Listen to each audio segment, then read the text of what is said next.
¿Qué opina de nuestra capacidad de hacer frente al cambio climático? ¿Cree que la ambición, codicia, incapacidad de adaptación de gobiernos, corporaciones, eso sí, todos son malvados y todos son imbéciles, pero su codicia?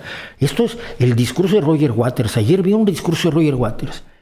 Me quedaba yo helado porque su nuevo disco nos advierte que los poderosos nos están matando. No nos están matando lentamente, nos están ahorcando en este momento por ganar unos...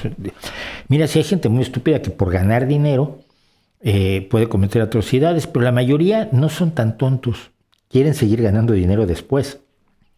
Entonces de pronto se están dando cuenta finalmente de que para seguir ganando dinero necesitan que sobreviva su mercado. O sea, nosotros de entrada, que sobreviva su posibilidad de distribuir sus bienes, que sobreviva su capacidad de producir sus bienes, que sobrevivan sus trabajadores, que sobreviva su familia. Y se empiezan a dar cuenta que el cambio climático amenaza todo eso. Entonces, presuponer que por maldad o por tontería todos los ricos y todos los poderosos y todos los políticos dicen no me importa, es pensar que no tienen ni siquiera sentido de supervivencia. Yo no estoy diciendo que sean buenas personas forzosamente, pero tienen sentido de la supervivencia, tienen sentido de oye, pues, si esto sigue así me voy a morir y no quiero. La mayoría de la gente no quiere morirse.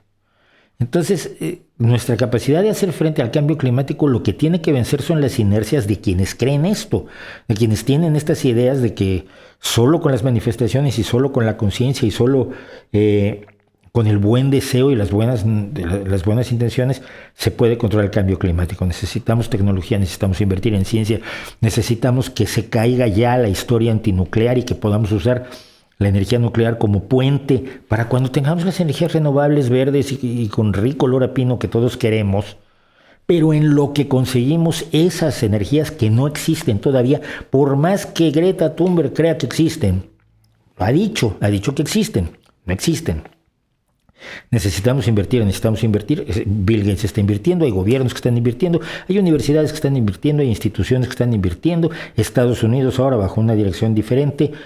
Ya sé que no les gustará a muchos porque tengo mucho trumpista por aquí y otros que, bueno, cualquier presidente de Estados Unidos les va a parecer mal, pero Joe Biden ha por lo menos planteado el hecho de que su gobierno se va a preocupar por el cambio climático y va a actuar en consecuencia.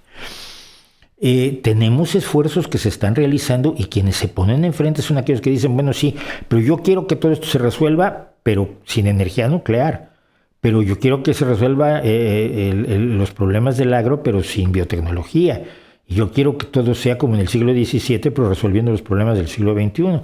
Novedades, el siglo XVII apenas alcanzó a resolver algunos problemas del siglo XVII y no puede resolver ninguno de los problemas del siglo XXI. Entonces necesitamos romper las inercias que muchas veces provienen de los, entre comillas, progreso, de los que se presentan como progreso.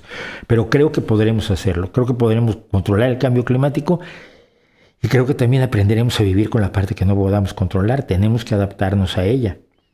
Porque no va a haber una solución perfecta que impida que suban las temperaturas hasta donde los expertos dicen que deberían detenerse. Llegar a las emisiones cero en el 2050, en el 2030, ojalá se pueda. Pero si no se puede, tendremos que hacer otro tipo de adaptaciones. Pero si esta pandemia no nos ha enseñado que podemos sobrevivir como sociedad, si los desastres continuos donde la gente siempre se comporta de manera solidaria, sean inundaciones, sean huracanes, sean terremotos, sean derrumbes de edificios, no nos ha enseñado que tenemos la capacidad de salir adelante, pues no nos lo va a enseñar nada. Yo creo que esa visión conspiranoica, ya hemos hablado de ella aquí, no nos lleva a ningún lado.